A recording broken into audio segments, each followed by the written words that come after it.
کے ساتھ زندگی بسر کرتا ہے تو یہ جوان خود پورے سماج اور معاشرے کے لیے مبلغ ہوتا ہے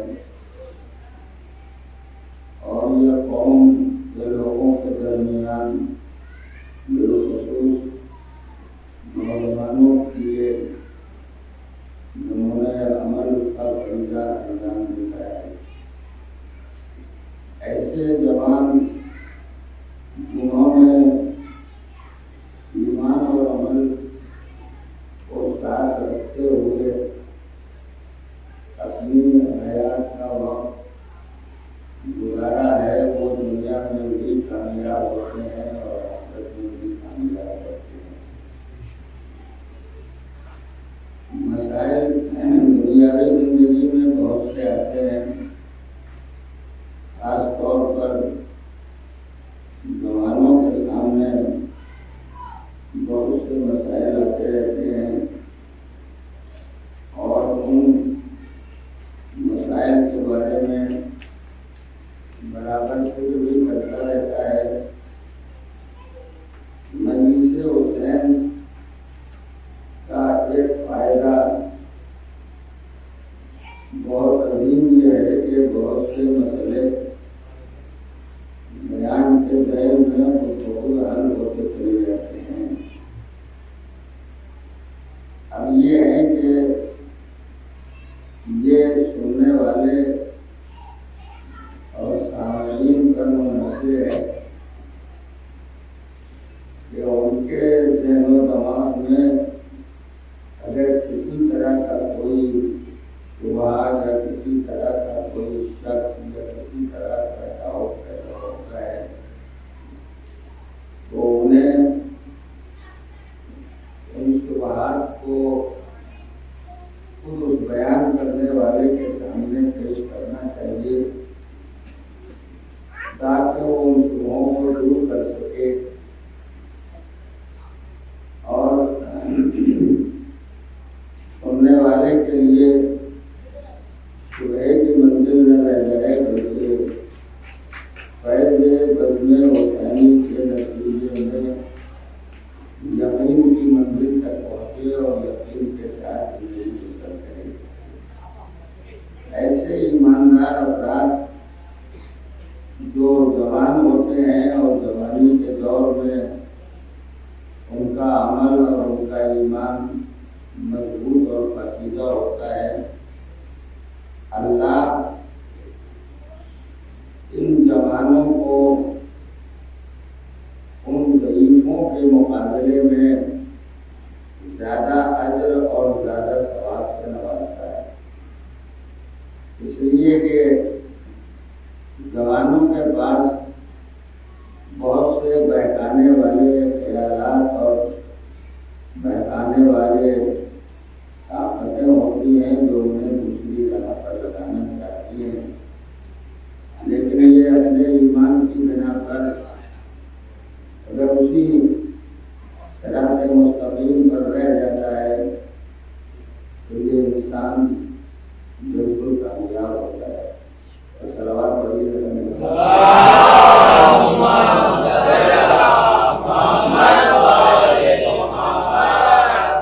میں نے یہ عرض کیا تھا کہ اسی دن یہ فوج کے لیے جوان کی ضرورت ہوتی ہے اور جو آدمی فوج میں رہتا ہے وہ فوجی جوان کہلاتا ہے۔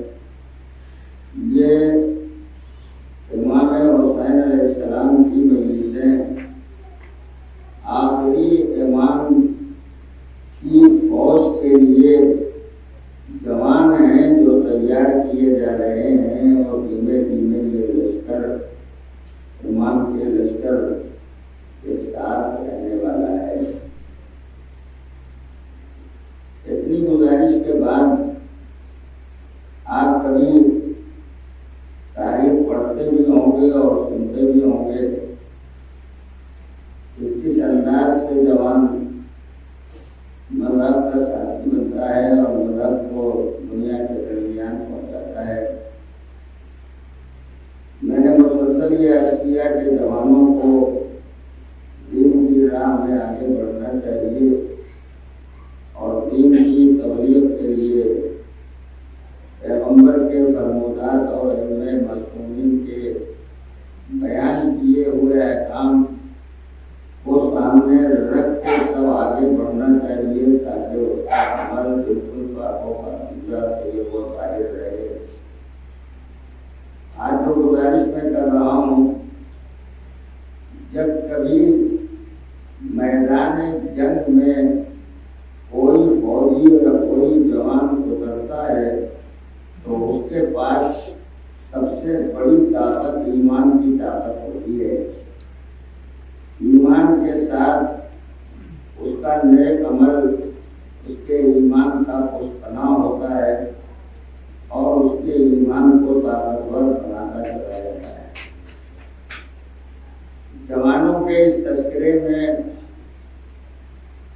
تاریخ نے ایک ایسا مقام پڑھنے والے کے سامنے پیش کیا ہے کہ اگر اس کو واقعی طور پر انسان پڑھ چکا ہے تو جوانی کی مکمل کیفیت اس کے سامنے آ جاتی ہے اور جوان اپنی راہ پر صراط مستقیم پر ثابت قدم رہ کر آگے بڑھتا چلا جاتا ہے۔ اگر ایمان کہیں سے کمزور پڑ جاتا ہے تو وہی انسان میدان جنگ میں رک نہیں پاتا اور میدان میں ٹھہرنے کی اس کے اندر صلاحیت اور طاقت نہیں رہ جاتی۔ ایمان مضبوط رہتا ہے تو میدان جنگ میں ٹکا رہتا ہے۔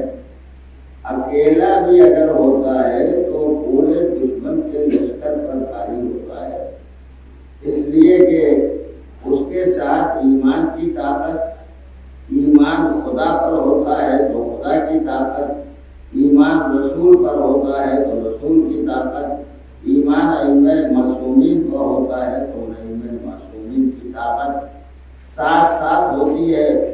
کچھ طاقتیں وہ ہیں جو نظر آتی ہیں اور کچھ قوتیں وہ ہیں جو نظر نہیں آتی ہیں۔ جو طاقت نظر آتی ہے وہ تو کمزور پڑ جاتی ہے، لیکن جو طاقت نظر نہیں آتی ہے وہ کبھی کمزور نہیں پڑتی ہے، اس میں اضافہ ہی اضافہ ہوتا چلا جاتا ہے۔ اس کی طاقتوں اور قوتوں میں مسلسل زیادتی پیدا ہوتی چلی جاتی ہے۔ جو تذکرہ میں یہاں تک لایا ہوں صرف اس لیے تاکہ آپ کو اس جوان کی جنگ کا تذکرہ بتا دوں جو کائنات میں سب سے بڑا جوان تھا اور اس سے بہتر، اس سے زیادہ طاقتور کوئی جوان پیدا ہی نہیں ہوا۔ پڑھا ہے آپ نے بھی اور سنا بھی ہوگا، میرے اور آپ کے مولا امیر المومنین علی بن ابی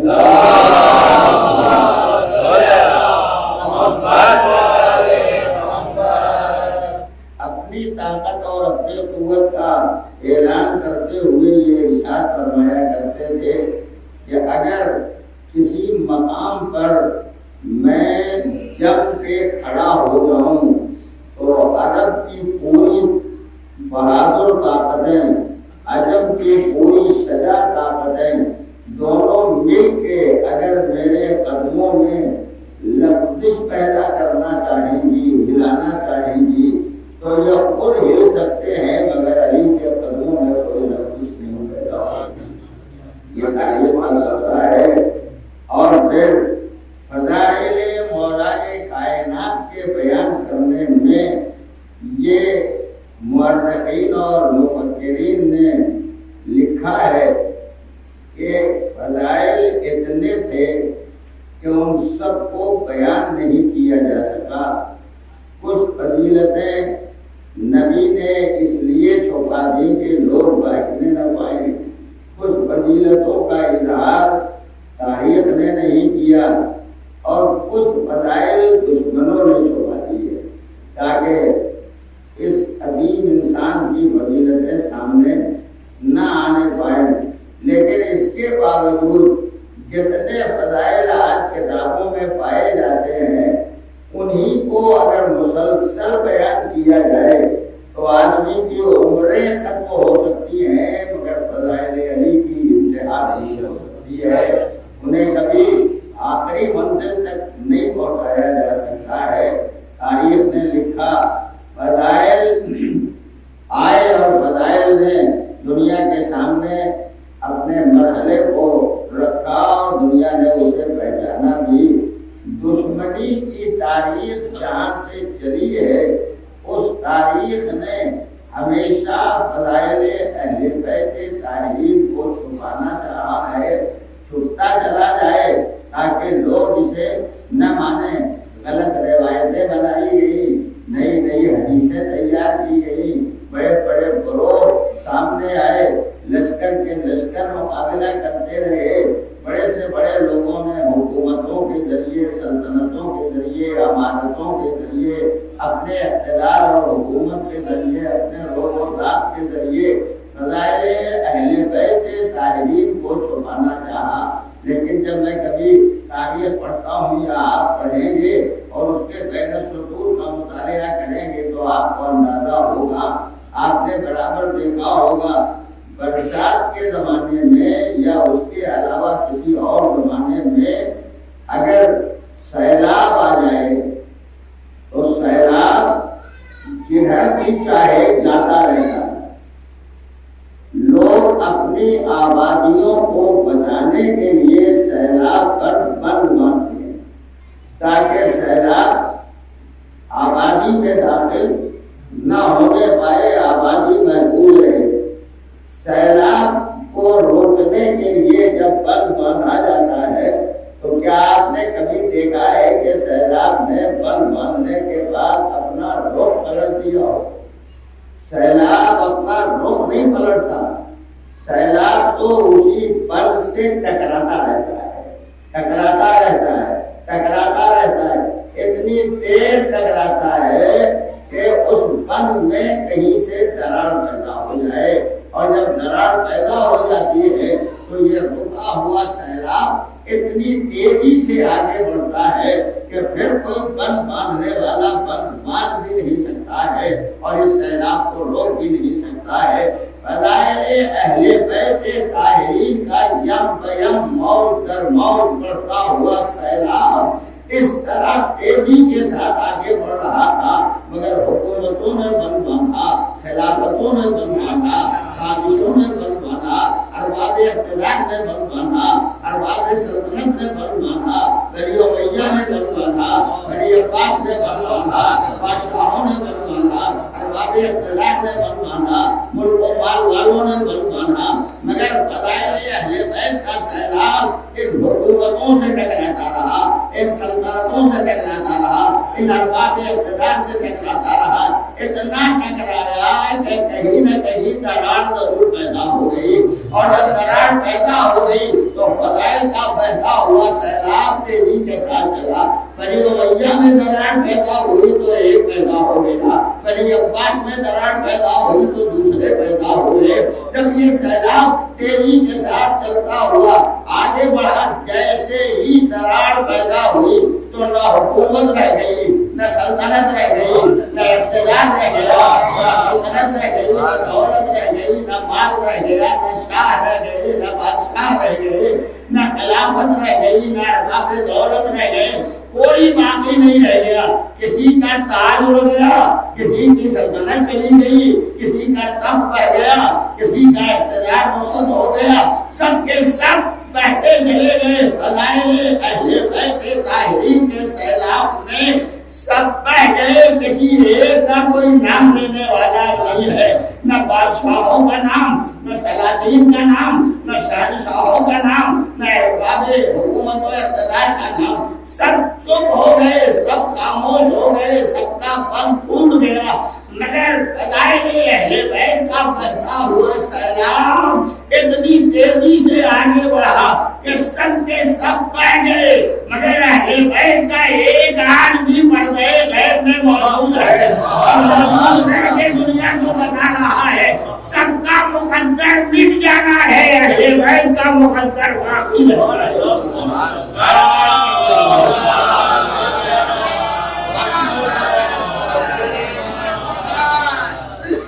باقی رہنے والے ہیں، ان کی تقدیر میں بقا لکھی ہوئی ہے، یہ کبھی مٹنے والے نہیں ہیں۔ مخالفت کر کے لوگ دیکھ لیں، اتنی بڑی سلطنت یزید جس کا مالک تھا، آج ہے کوئی نام لینے والا؟ ہے کوئی نام لینے والا؟ لیتے بھی ہے نام تو اس کے ساتھ ایک دوسرا لفظ لگا ہوا ہے، اسی لفظ کے ساتھ نام لیا جاتا ہے، لیکن جب حسین کا نام آتا ہے، جب میرے آقا کا نام آتا ہے، دل بھی بحال ہوتا ہے، طبیعت بھی خوش ہو جاتی ہے، دماغ میں بالغگی بھی پیدا ہوتی ہے، انسان کے اندر قوت اور طاقت میں اضافہ بھی ہوتا جاتا ہے۔ اتنی بڑی سلطنت کا مالک یزید میں اپنی دولت کے ختم ہو گیا، حسین بغیر کسی دولت کے آج تک باقی ہیں اور ہمیشہ باقی رہنے والے ہیں۔ حسین کی بقا بتا رہی ہے، دولت مٹنے کا نام ہے، اقتدار مٹنے کا نام ہے، حکومت مٹنے کا نام ہے، حق ہمیشہ باقی رہنے کا نام ہے۔ حسین حق کا نمائندہ تھا، اس لیے حسین آج بھی باقی ہے۔ نہ یزید رہ گیا، نہ محل رہ گیا، نہ دولت رہ گئی، نہ نشان قبر رہ گیا، نہ کہیں پتہ چل رہا ہے، نسلوں کا خاتمہ ہو گیا، مگر حسین آج بھی ہے، زندہ ہے، زندہ رہیں گے، چاہنے والے بھی ہیں، یہ بھی زندہ رہیں گے۔ حسین صرف زندگی کا نام نہیں ہے، حسین زندگی دینے والے کا نام ہے، حیات عطا کرنے والے کا نام ہے۔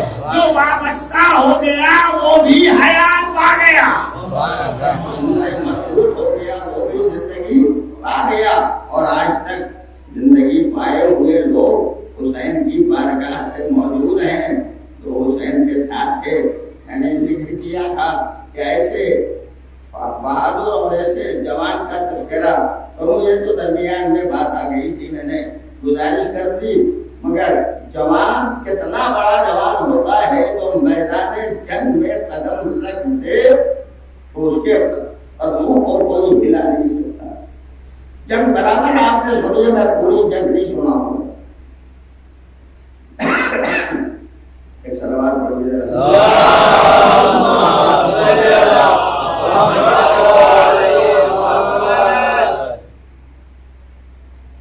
جنگ احد بڑی مشہور جنگ ہے،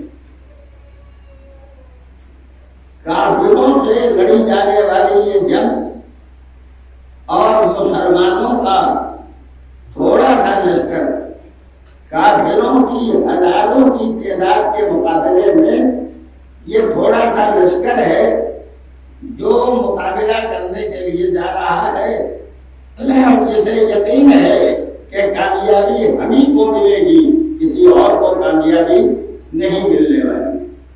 اس جنگ احد میں مسلمان کافروں کے مقابلے میں لڑ رہا تھا، کچھ اس میں مسلمان شہید بھی ہوئے، بہادر کل دنیا سے چلے بھی گئے۔ اتنی جنگ کی شدت ہوئی اور کافروں نے، مشرکوں نے اتنا بڑا گھیرا ڈال لیا کہ مسلمانوں نے نبی کو اکیلا میدان میں چھوڑ دیا، اکیلا میدان میں چھوڑ دیا۔ کسی جنگ میں یہ آواز نہیں بلند ہوئی جو آواز جنگ احد میں بلند ہوئی تھی، کہ ایک آواز آسمان کی بلندی سے گونجی، قد قتل محمد، نبی قتل کر دیے گئے، نبی قتل کر دیے گئے۔ آواز مسلمانوں کے کانوں میں بھی پڑی اور اسی آواز کو مولائے کائنات نے بھی سنا۔ دونوں کی فکروں میں الگ الگ منزل آ گئی۔ جب مسلمانوں نے سنا کہ نبی قتل کر دیے گئے تو یہ کہہ دیا جب نبی ہی نہیں رہ گئے تو ہم رہ کے کیا کریں گے، لہذا یہ اپنے اپنے گھروں کی راہ پر چل پڑے۔ یہی آواز علی نے سنی، مگر فکر علی دوسری ہے۔ علی کہہ کہتے ہیں یہ کیسے ممکن ہے کہ ابو طالب کا لال زندہ رہ جائے اور میرا نبی قتل ہو جائے؟ یہ ممکن ہی نہیں ہے. جب تک میں زندہ ہوں تب تک کوئی میرے نبی کو قتل نہیں کر سکتا. لڑتے ہوئے علی بہت دور تک چلے گئے تھے, وہاں یہ آواز سنی.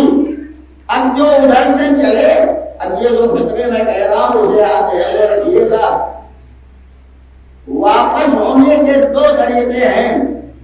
ایک طریقہ یہ ہوتا ہے کہ آدمی لوٹے تو جدھر سینہ تھا ادھر پشت ہو جائے, جدھر پشت تھی ادھر سینہ ہو جائے. اور دوسرا طریقہ لوٹنے کا یہ ہے کہ جدھر سامنے تھا سامنے سامنے رہے اور دھیمے دھیمے پیچھے آتا چلا جائے.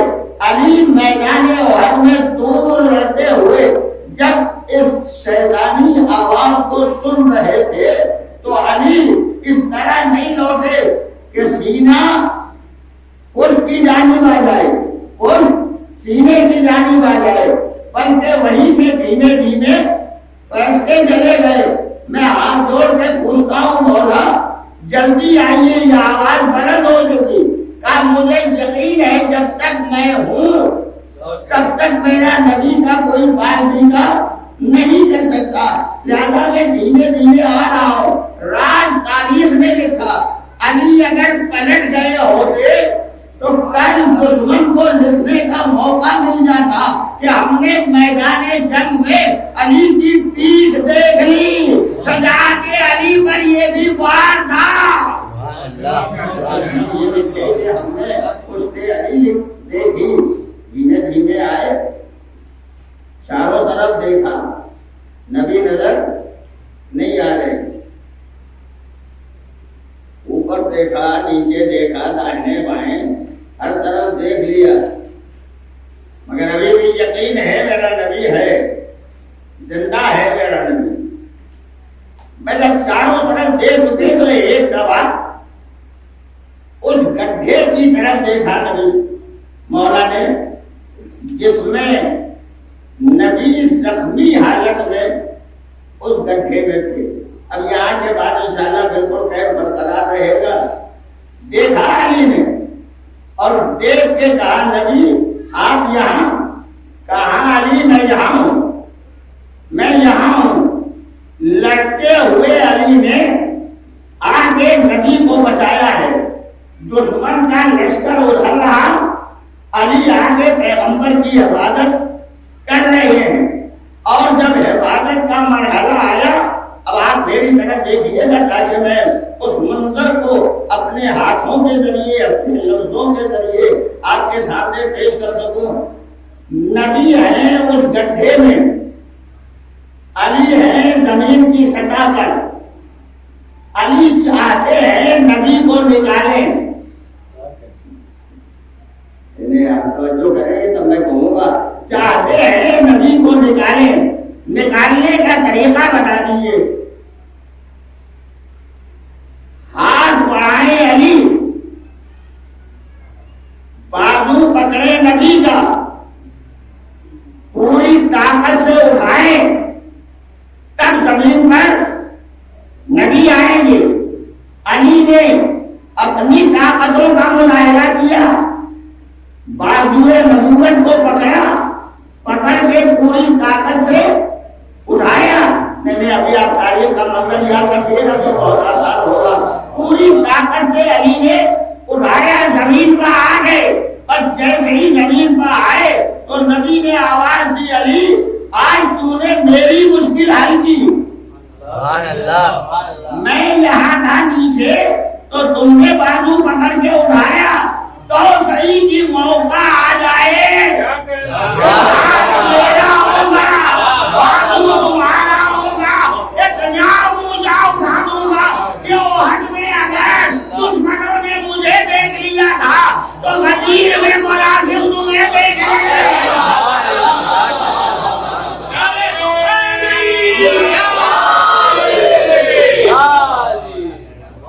دیکھ لیں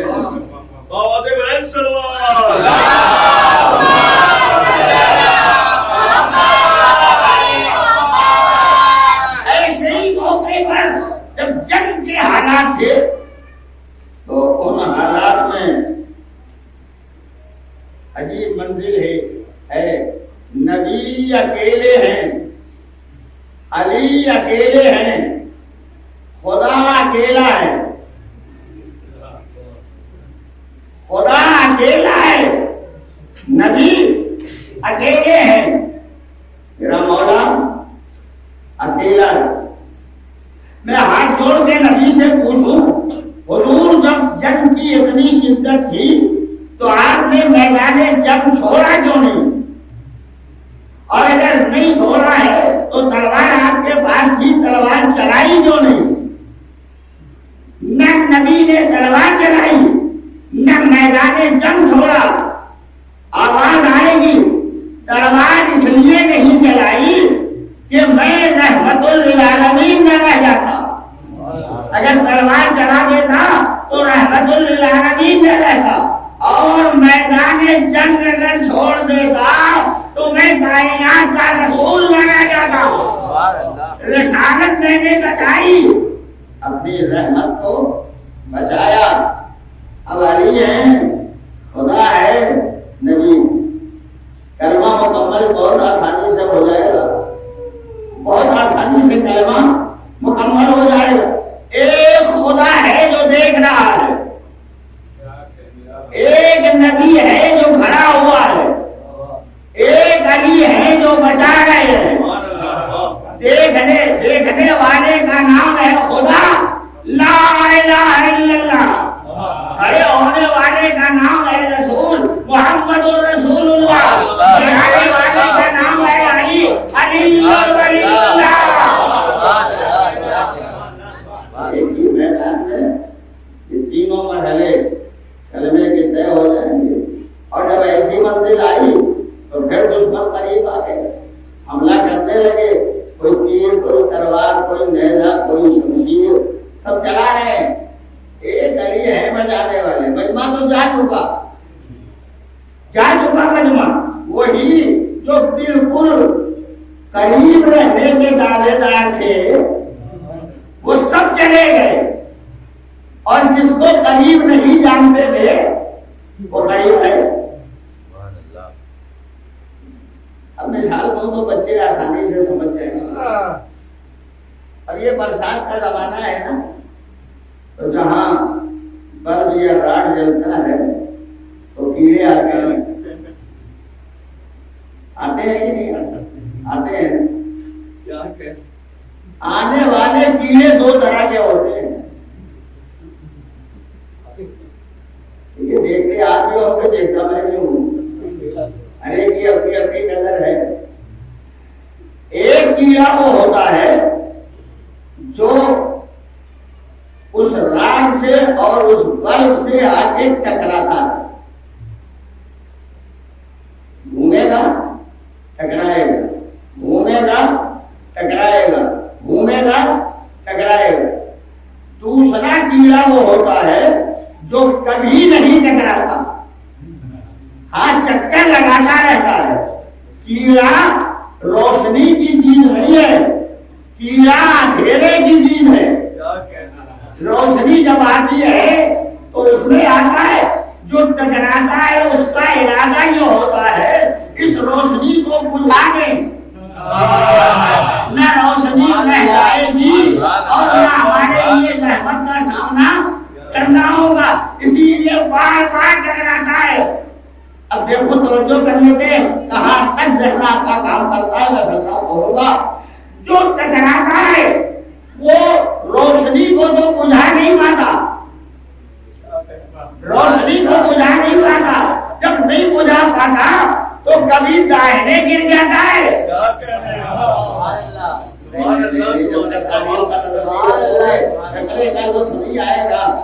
کوئی دائیں گر جاتا ہے، کوئی بائیں گر جاتا ہے۔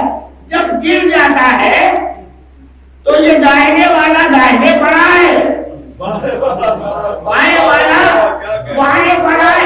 نہ جانے کب سے نور رسالت کو بجھانے والے بجھانے کی کوشش کر رہے تھے، یہ اندھیرے کے کیڑے روز چاہتے تھے یہ روشنی بجھ جائے، روشنی تو بجھی نہیں، کوئی دائیں گر گیا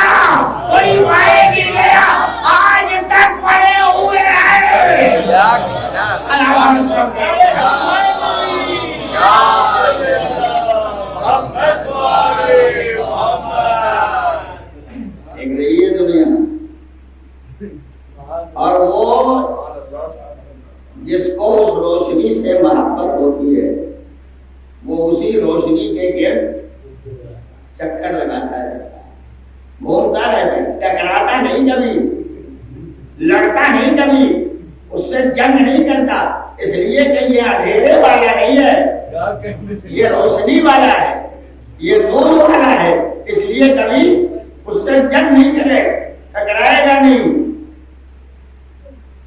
اور جب آپ نے یہ منظر دیکھ لیا ہے تو جو گھومتا رہتا ہے ٹکراتا نہیں ہے، وہ حفاظت کرتا ہے شمع کی، وہ حفاظت کرتا ہے اس روشنی کی، جدھر سے کوئی ٹکرانے والا آئے اس سے میں ٹکرا جاؤں مگر یہ روشنی سے نہ ٹکرانے پائے، اس کی حفاظت کرتا رہتا ہے۔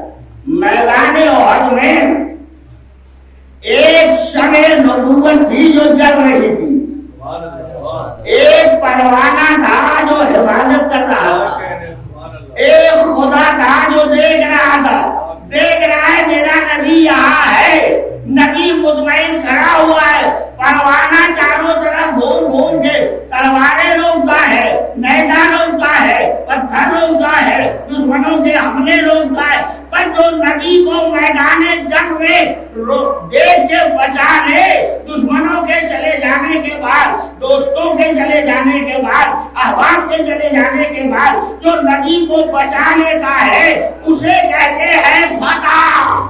ابھی آپ لفظ کی قیمت پہچان لیں گے۔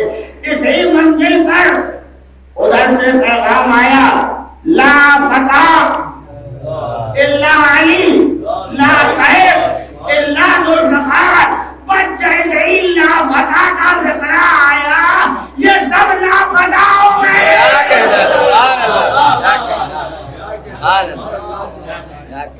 وہ ہے جوان جس نے نبی کو بچایا، نبی کی حفاظت کی ہے اور حفاظت کرتا رہا ہے۔ اس میدان احد میں ایک اکیلا، باقی سب کے سب جا چکے ہیں، تو جس نے وعدہ کیا تھا کہ میں نبی کو بچاؤں گا بچا رہا، وہ جوان ہے۔ اور جوانی انسان کو ہمیشہ بلند منزلوں کی طرف لے جاتی ہے۔ میں گزارش کر رہا ہوں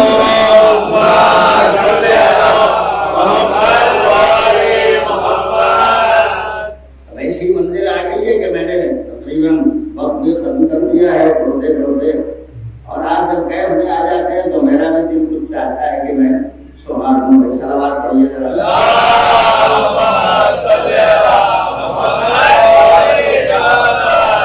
جو جوان نہیں ہوتا میدان میں جا کے واپس آ جاتا ہے، جو جوان ہوتا ہے میدان میں جا کے واپس نہیں آتا، جب واپس آتا ہے تو کہتے یہ چلے آئے تو ہم کیا کرتے، وہ چلے آئے تو ہم کیا کرتے، لشکر ہی چلا آیا تو ہم رہ کے کیا کرتے۔ ابے عالم خود سے اٹھانا آسان ہے، نبی کا دینا بڑا مشکل ہے۔ نبی عالم ہر ایک کو نہیں دیتے، تم اپنے ہاتھوں سے اٹھا کے لے جاؤ، یہ تو چانس کی بات ہے۔ ایک نبی درد شقیقہ میں مبتلا تھا تو عالم تم نے لے لیا، مگر اپنے ہاتھ سے لے کے جاؤ گے تو کبھی کامیاب نہیں ہوگے۔ نبی دے دے تو ہمیشہ کامیاب۔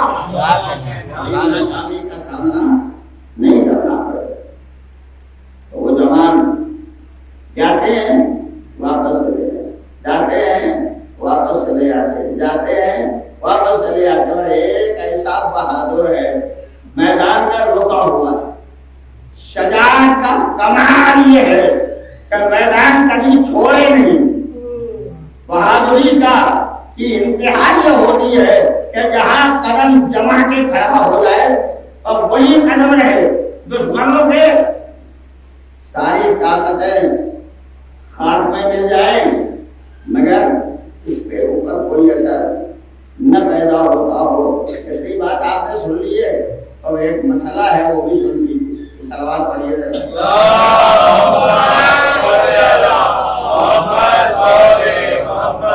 اور یہ میں نوجوانوں کو اس لیے سنا رہا ہوں کہ اسے یاد رکھیں۔ میرے پاس تو ایسے سوالات آتے رہتے ہیں۔ ابھی جدید کی یہ بات ہے کسی نے فون پر پوچھا تھا کہ ہم برابر سنتے رہتے ہیں کہ ایک ایک قبر سے 40 مردے نکالے جائیں گے یا اس سے زیادہ میتیں نکالی جائیں گی. تو وہ صاحب یہ بتا دیجیے کہ 40 میتیں جب نکالی جائیں گی تو کون سی میت کس کی ہوگی کیسے پتا چلے گا؟ کون سی میت کس کی ہوگی کیسے معلوم ہوتا ہے؟ اس سے زیادہ چیزیں روایتیں ہیں. میں کہا ہاں یہ بات تو بہت مشکل ہے، نوجوان خاص طور پر سنیں گے. اب مشکل ہے لیکن مشکل کس کے لیے ہے؟ جس کے پاس مشکل کشا نہ ہو اس کے لیے مشکل ہے. جس کے پاس مشکل کشا ہے اس کے لیے کوئی مشکل نہیں ہے. میں کہا سن لو، اب جواب اگر سن نہیں جاتے ہو تو سن لو. قرآن مجید نے جناب ابراہیم کا واقعہ نقل کیا. جناب ابراہیم نے خدا کی بارگاہ میں یہ پوچھا تھا رب ارنی کیف تحیی الموتی، پروردگار مجھے دکھا دے تو مردوں کو زندہ کیسے کرے. ٹھیک ہے، بالکل جوڑ ملا کے رکھیے گا.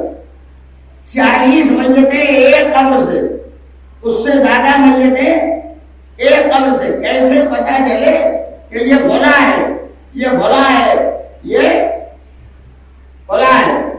ابراہیم نے کہا کیسے زندہ کرے گا؟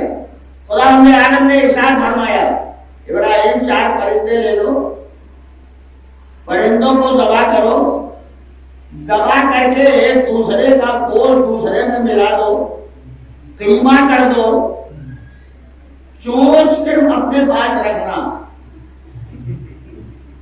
باقی پہاڑ پہ پھیلا دو. جناب ابراہیم نے پرندوں کو ذبح کیا، پھیلا دیا. روایت میں تو جو لفظ ہے وہ اس کا ترجمہ میں اردو میں قیمہ کرنا کہتا ہوں. ایک دم پرندوں کو قیمہ کر کے ریزا کر کے پھیلا دیا، چونچ اپنے پاس رکھا. کیا جب ایسا کر لو گے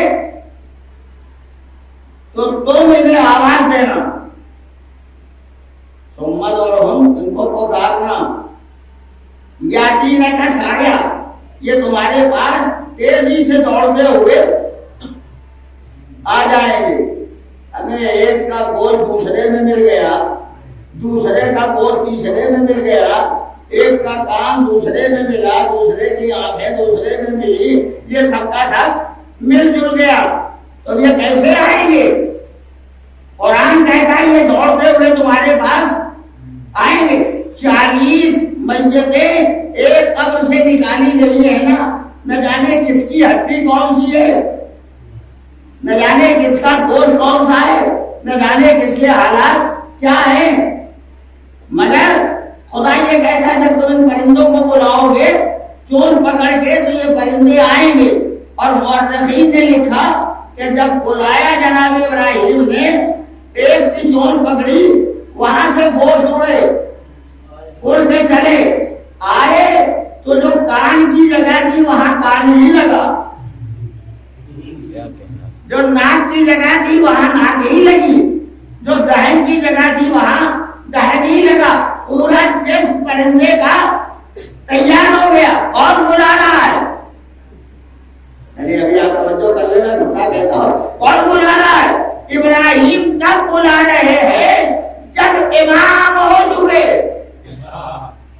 امام ہو چکے تب بلا رہے ہیں. تو یہ پرندے چھوٹے چھوٹے حصے اڑ کے آ رہے ہیں، سب اپنی اپنی چونچ سے ملتے چلے جا رہے ہیں. اس کا مطلب کیا نکلا؟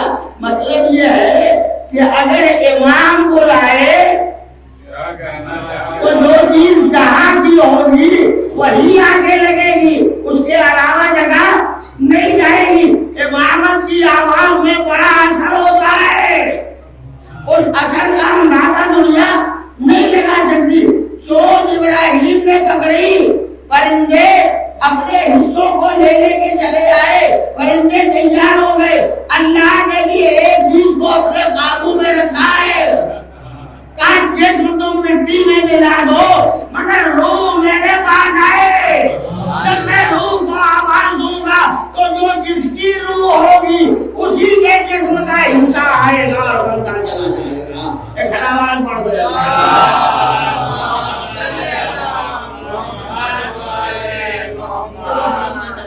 اس لیے کر دیتا ہوں کوئی ایک مسئلہ نوجوانوں تک پہنچ جائے. میں نے یہ ذکر کیا کہ کوئی جوان ہونا چاہیے جس جوان کا تذکرہ انسانوں کے لیے لائق ہدایت بن جائے.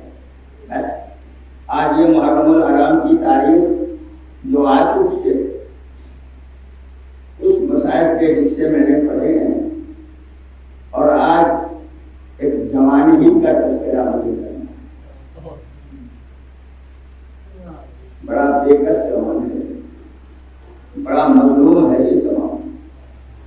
لیلا کا نام ہم شبیہ پیغمبر نشانی علی کی.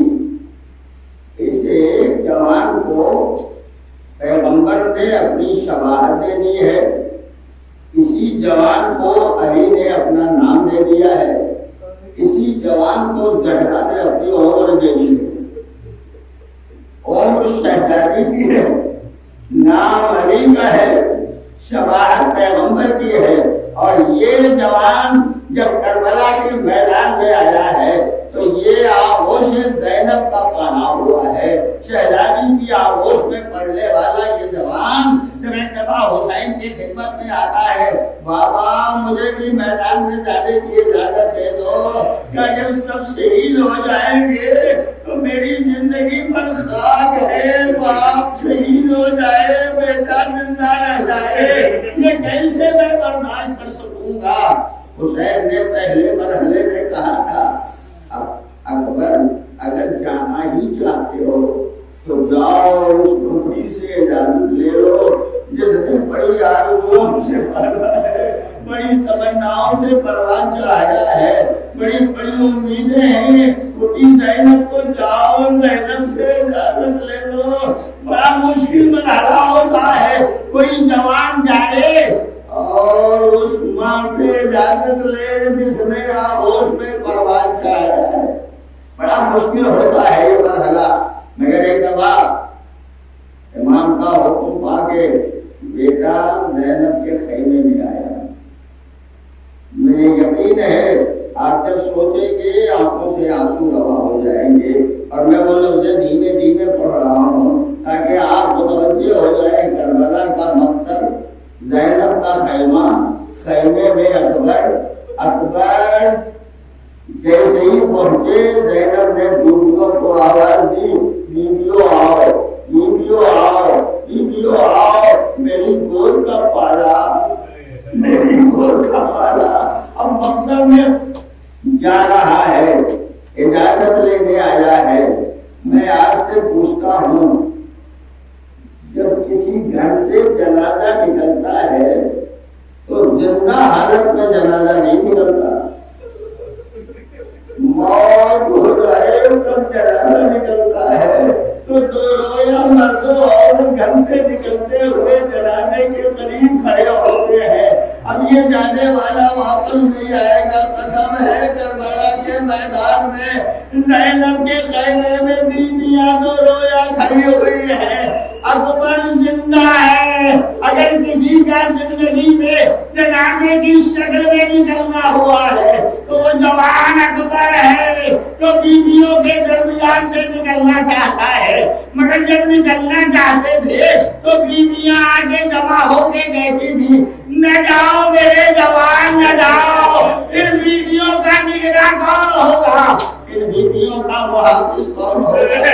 اس لیے مقتل میں لکھا کبھی خیمے کا پردہ گر جاتا تھا, کبھی خیمے کا پردہ اڑ جاتا تھا.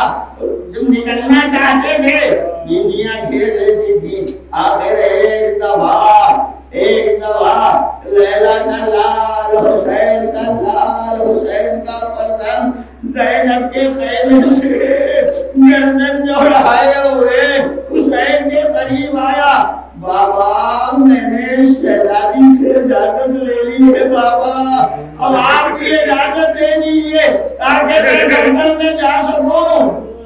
جیسے ہی کھڑے ہوئے سر سے پیر تک حسین نے دیکھا، سراپا کے نظر کی، نظر کر کے کہا اکبر میں تمہیں کیسے اجازت دے دوں؟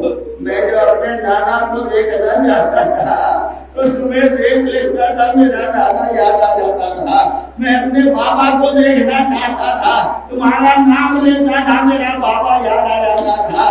میں جب اپنی مادر گرامی کو دیکھنا چاہتا تھا، تمہارا سن یاد کر لیتا تھا، مجھے میری ماں یاد آ جاتی تھی۔ اکبر تمہیں کیسے اجازت دے دوں؟ ایک فقرہ کہا بابا کیا کسی جوان کی موجودگی میں کوئی بوڑھا قتل ہونے کے لیے جاتا ہے؟ اکبر کہے میں زندہ ہوں، میرا بوڑھا باپ ایسے میدان میں جائے گا۔ یہ فقرہ سنا، سینے سے لگایا، سر پہ امامہ رکھا، دوست پر ردا ڈالی، چھوٹی سی تلوار لیام میں لگا دی، لگا کے جی بھر کے باپ نے بیٹے کو دیکھا اور دیکھ کے کہا میں تمہیں گھوڑے میں سوار کر دوں۔ جیسے ہی گھوڑے کو سوار کیا، حسین نے گردن جھکا دی، پروردگار تیری بارگاہ میں دعا ہے، اسے بھیج رہا ہوں تو صورت میں سیرت میں پیغمبر کے مشابہ گواہ رہنا میرے خدا۔ تاریخ مقتل نے لکھا، سوال کیا، جہاں تک پہنچا سکوں گا سن لیجیے گا، باقی باتیں انشاءاللہ دوسری مجلس میں سن لیجیے گا۔ ایک دفعہ اکبر چلے، روایت میں ہے کہ اکبر جس گھوڑے پر سوار ہوتے تھے وہ گھوڑا اتنا تیز رفتار تھا کہ ہوا پیچھے رہ جاتی تھی، اکبر کا گھوڑا آگے بڑھتا۔ خیمہ کے باہر حسین بیٹھے ہوئے دیکھ رہے ہیں، میرا جوان جا رہا ہے۔ چلتے چلتے ایک دفعہ نگاہ حسین نے دیکھا، اب نظر نہیں آ رہا ہے میرا، مگر تھوڑا وقت گزرا تھا کہ ایک دفعہ پلٹ کے اکبر آئے۔ جب پلٹے تو حسین نے پوچھا میرے لال کیوں چلے آئے، کیوں چلے آئے میرے لال؟ جبرا سنو گے اکبر کا، بابا میں تو تیزی سے چلا جا رہا تھا مگر میرے کانوں میں آواز آئی کہ کوئی چیز زمین پر گر گئی، میں نے جو مڑ کے دیکھا میرا ضعیف باپ، میرا ضعیف باپ زمین پر بیٹھا ہوا۔ میں پلٹ کے آیا، بابا آپ نے رخصت کر دیا تھا، آپ کیوں چلے آئے؟ کہا بیٹا کاش تم بھی صاحب اولاد ہوتے تو تمہیں اندازہ ہوتا کہ باپ اپنے بیٹے کو کیسے رخصت کرتا ہے۔ جاؤ جاؤ میرے لال، مگر مڑ مڑ کے دیکھتے رہنا، یہ بوڑھا ضعیف باپ، یہ کمزور اور ناتواں باپ کیسے برداشت کرے گا؟ بیٹھے رہے حسین۔ بس ایک دفعہ اور منزل آئی، جب پکڑ کے آئے تو پوچھا اب کیوں آ گئے اکبر، اب کیوں آ گئے؟ بابا پیاس مارے جانے، اگر تھوڑا سا پانی مل جائے تو میں بتا دوں دشمنوں کو حسین کا لال کتنا بڑا بہادر ہے۔ حسین نے کہا آؤ اکبر قریب آ جاؤ، اپنی زبان میرے ذہن میں لے لو۔ بس زبان کا ذہن میں رکھنا تھا، جلدی سے کہیں کے کہا بابا آپ کی زبان کا، آپ کے زبان کو، آپ کا ذہن مجھ سے زیادہ سوکھا ہوا ہے، آپ کی زبان مجھ سے زیادہ خشک ہے بابا۔ میں نے زبان نکال لی، اب بس اکبر دیکھ لیا نا تیرا بابا کتنا پیاسا ہے، اکبر میں کچھ اور نہیں کر سکتا تھا۔ آؤ پھر ایک بار سینے سے لگا لو، سینے سے لگا کے حسین نے رخصت کیا۔ اب جو اکبر گئے تو پھر منظر سے واپس نہ آ سکے، حسین انتظار کرتے رہے۔ جوان کربلا کے میدان میں شہید، سیعلم الذین ایمن قلب من قلبهم من نار الحمدللہ.